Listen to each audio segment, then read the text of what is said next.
إن الحمد لله نحمده ونستعينه من يهده الله فلا مضل له ومن يضلله فلا هادي له وأشهد أن لا إله إلا الله وحده لا شريك له وأشهد أن محمدا عبده ورسوله أما بعد فأعوذ بالله من الشيطان الرجيم بسم الله الرحمن الرحیم۔ سامعین محترم، السلام علیکم۔ عقیدہ عذاب قبر اور مسلک پرستوں کی مغالطہ آرائیاں، عنوان جسم، موضوع مرا ہوا انسان اللہ کے نزدیک کیا حیثیت رکھتا ہے۔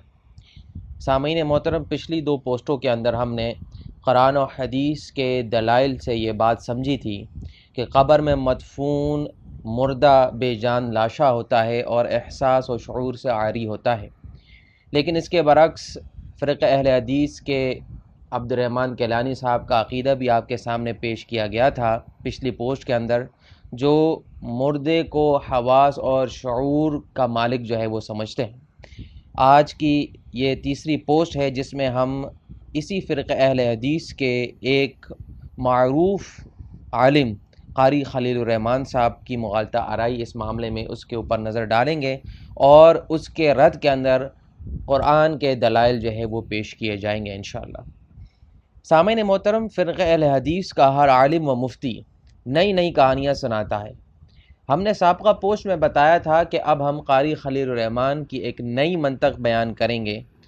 قاری خلیل اہل حدیث کے اس فرقے سے ہیں جو مرنے کے بعد روح لوٹائے جانے والی روایات کو ضعیف قرار دیتا ہے، لیکن عقیدہ وہی ہے کہ اللہ تعالیٰ اس مردہ جسم کو عذاب دیتا ہے۔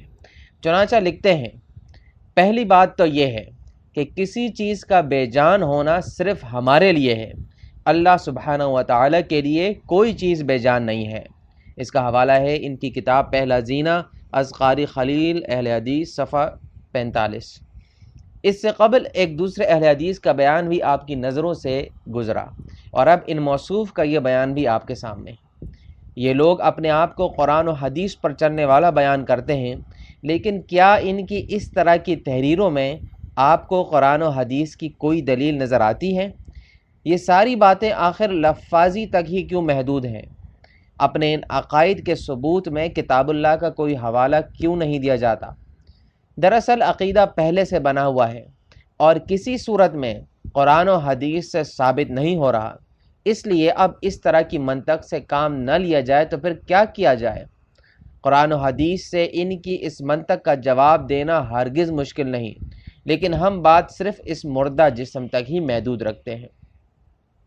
آئیے ذرا کتاب اللہ کی روشنی میں دیکھتے ہیں کہ مرا ہوا یہ انسان اللہ تعالیٰ کے نزدیک بے جان ہے یا جاندار۔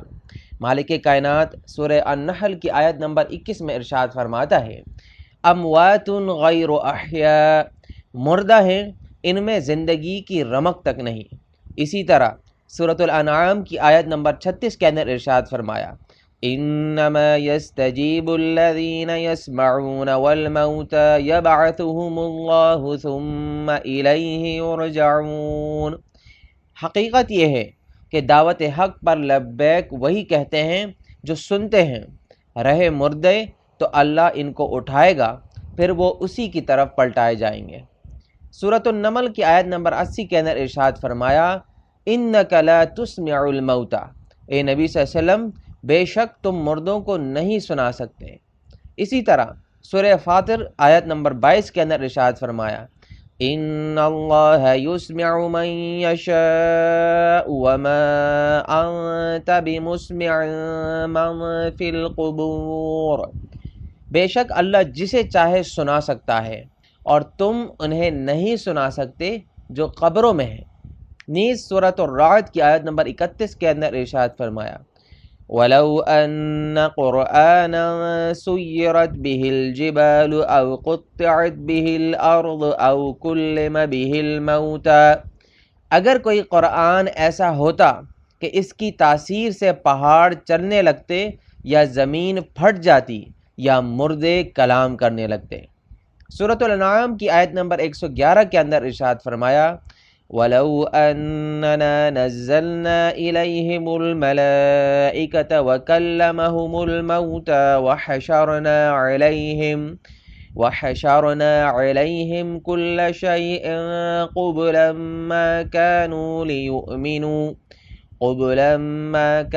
ليؤمنوا إلا أن يشاء الله ولكن أكثرهم يجهلون۔ اور اگر ہم ان پر فرشتے بھی اتار دیتے اور مردے بھی ان سے گفتگو کرنے لگتے اور ہم سب چیزوں کو ان کے سامنے لاموجود بھی کر دیتے تو بھی یہ ایمان نہ لاتے، مگر یہ کہ اللہ ایسا چاہتا، لیکن ان کے اکثر لوگ جاہل ہیں۔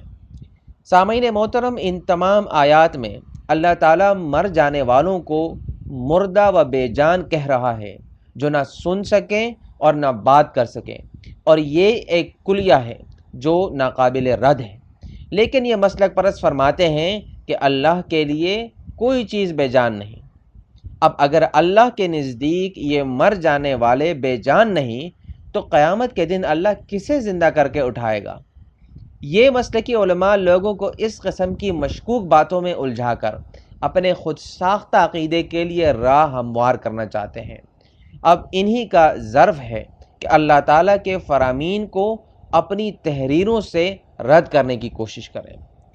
کچھ دیگر دلائل سے مردے کے شعور و ادراک کو ثابت کرنے کی کوشش کی گئی ہے، جو اوپر قاری خلیل الرحمن صاحب کی کتاب کا حوالہ دیا ہے، اسی کتاب کے صفحہ نمبر 57 کے اندر موصوف راقم ہے کہ اپنی کتاب کے انہی صفحات پر یہ بھی بیان کرتے ہیں کہ یہ فصلیں، درخت، پودے وغیرہ تمام چیزیں اللہ تعالیٰ کے بیان کے مطابق اللہ کی تسبیح بیان کرتی ہیں، لیکن اللہ کا فرمان ہے کہ ہم لوگ ان کی تسبیح کو نہیں سمجھ سکتے، لہٰذا اس کا مطلب ہوا کہ ہر چیز زندہ ہے، مثلا ایک ایک دیوار، ایک ایک اینٹ، ایک ایک پتھر، ایک ایک تنکا، یہ سب زندہ ہے اور اللہ کی تسبیح بیان کرتے ہیں۔ اسی طرح نبی صلی اللہ علیہ وسلم کے زمانے میں کھجور کا کٹا ہوا تنا رونے لگا، کس نے اسے احساس دلایا؟ نبی صلی اللہ علیہ وسلم کو پہاڑیاں نبوت سے پہلے سلام کرتی تھیں، ان بے جان پتھروں کو احساس دلانے والا کون ہے؟ نزول عیسیٰ علیہ السلام کے بعد جب یہودیوں کا قتل عام ہوگا تو وہ پتھر کے پیچھے چھپیں گے، جس پتھر کے پیچھے چھپیں گے تو وہ پتھر کہے گا کہ میرے پیچھے یہودی چھپا ہے۔ اس بے جان پتھر یا چٹان کو کس نے احساس دلایا؟ یہ تلخیص صفحات 56-57 کتاب پہلا زینہ۔ پھر فرماتے ہیں گویا اللہ سبحانہ و تعالیٰ کے لیے کوئی بھی چیز بے جان نہیں، لہٰذا ثابت ہوا کہ قبر میں لیٹے ہوئے بے جان مجسمے کو دکھ و سکھ کا احساس دلانے پر اللہ پوری طرح قادر ہے۔ یہ اسی کتاب کے صفحہ نمبر 57 پر موصوف راقم ہے۔ سامعین محترم، کیسی ستم ظریفی ہے کہ خرق عادت واقعات کو قانون کے طور پر پیش کر کے استدلال کے لیے بنیاد بنایا جا رہا ہے۔ مردہ جسم کے لیے قرآن و حدیث کا بتایا ہوا عقیدہ کیوں نہیں پیش کیا جاتا؟ اس کے لیے ادھر ادھر کی مثالیں پیش کرنا بڑی ہٹ دھرمی ہے، کیونکہ انسان کی پیدائش اور مذکورہ اشیاء کی پیدائش اور افزائش نسل وغیرہ کا نظام تو یکسر مختلف ہے۔ انسانوں کی طرح نہ ان کے لیے موت ہے اور نہ بعد از موت کوئی حساب کتاب یا جزا سزا۔ قرآن عقیدہ پیش کر رہا ہے کہ اس مردہ میں احساس و شعور نہیں ہے، لیکن یہ قرآن و حدیث کے دیے ہوئے اس عقیدے کو غلط ثابت کرنے پر تلے ہوئے ہیں، اور اس کے لیے ان چیزوں کو دلیل بنا رہے ہیں جن کی نوع انسانی سے کوئی مشابہت ہی نہیں۔ ان چیزوں کی زندگی کس طرح کی ہے؟ ان کے لیے موت کا کیا تصور ہے؟ ان میں احساس و شعور ہے یا نہیں؟ ہمیں ان تمام باتوں کا جب علم ہی نہیں دیا گیا تو ان کو دلیل بنانا کیسا؟ رہا معاملہ نبی صلی اللہ علیہ وسلم کے منبر پر بیٹھ کر خطبہ دینے اور اس موقع پر کٹے ہوئے کھجور کے تنے کے رونے کا، تو کیا تمام کھجور کے تنے اسی طرح روتے تھے یا یہ رسول اللہ صلی اللہ علیہ وسلم کا معجزہ تھا؟ اسی طرح پہاڑیاں نبی صلی اللہ علیہ وسلم کو سلام کرتی تھیں، تو وہ بھی عام بات تھی یا نبی صلی اللہ علیہ وسلم کا معجزہ تھا؟ یہودی کے چھپنے پر پتھر بولے گا، یہ کوئی عام بات ہوگی یا استثنائی معاملہ؟ ان کے یہی عالم دین اپنی اسی کتاب میں فرماتے ہیں ہرگز نہیں، کیونکہ یہ استثنائی صورت ہے اور مخصوص ہے، اسے عموم پر منطبق نہیں کیا جا سکتا۔ جس طرح عام فارمولے سے جو مستثنی ہو اسے باقی چیزوں پر قیاس نہیں کر سکتے۔ واہ جناب، کیا بات ہے ان اہل حدیثوں کی، خود ہی کہتے ہیں کہ نہ استثنائی معاملہ بنیاد بن سکتا ہے، نہ عام فارمولے سے مستثنی بات کی بنیاد پر قیاس کیا جا سکتا ہے۔ اب اپنے باطل عقیدے کے لیے یہ معجزے اور استثنائی معاملات کیوں دلیل بنائے جا رہے ہیں؟ بھائی ہمہ ان سے بھی ان کا خود ساختہ عقیدہ ہرگز ثابت نہیں ہوتا۔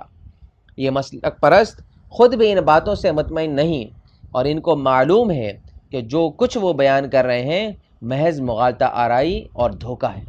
چنانچہ بریلویوں کی طرح اپنے باطل عقیدے کو ثابت کرنے کے لیے اللہ تعالیٰ کی قدرت کا سہارا لیتے ہیں اور کہتے ہیں لہذا ثابت ہوا کہ قبر میں لیٹے ہوئے بے جان مجسمے کو دکھ و سکھ کا احساس دلانے پر اللہ پوری طرح قادر ہے۔ اور کبھی کہتے ہیں دوسری بات ہے کہ بے جان کو دکھ سکھ کا احساس کیسے ہوگا؟ یہ سوال اس وقت پیدا ہوتا ہے جب دکھ سکھ کا احساس ہم نے دلانا ہو، تب تو یقیناً ہم بے اختیار ہیں۔ لیکن قرآن نے جس رب کا وصف یہ بیان فرمایا ہو ان اللہ علی کل شیء قدیر، یعنی اللہ رب العزت ہر چیز پر قدرت رکھتا ہے، تو پھر اس سوال کو پیدا ہی نہیں ہونا چاہیے۔ ہندو پتھر کے بنے ہوئے مجسمے سے اولاد مانگتا ہے، جس پر ہم سب اسے مشرک و کافر گردانتے ہیں، لیکن اگر کوئی شخص یہ دلیل دے کہ اللہ تعالیٰ تو کٹے ہوئے درخت کو اور پتھر تک کو گویائی دے سکتا ہے، ایک پتھر اللہ کے حکم سے موسیٰ علیہ السلام کے کپڑے لے کر بھاگ سکتا ہے، تو پھر کیا اللہ تعالیٰ اس پتھر کے بت سے اولاد نہیں دلوا سکتا؟ کیا اللہ تعالیٰ اس بات پر قادر نہیں ہے؟ یہ مسلک پرست جواب دیں گے کہ یہ عقیدہ رکھنے والا کافر ہے یا مومن؟ ان کی راہ پر چلا جائے تو دین تصوف کی طرح معاملہ ہو کہ توحید و شرک کا فرق باقی نہ رہے، بڑی آسانی اور سہولت ہو جائے، جو چاہے عقیدہ بنا لو اور کہہ دو ان اللہ علی کل شیء قدیر۔ کیا اس کائنات میں کوئی ایسا معاملہ ہے جو اللہ تعالیٰ کی دسترس سے باہر ہو یا جس پر اللہ قدرت نہ رکھتا ہو؟ سامعین محترم، اللہ تعالیٰ کی قدرت سے کسے انکار ہے؟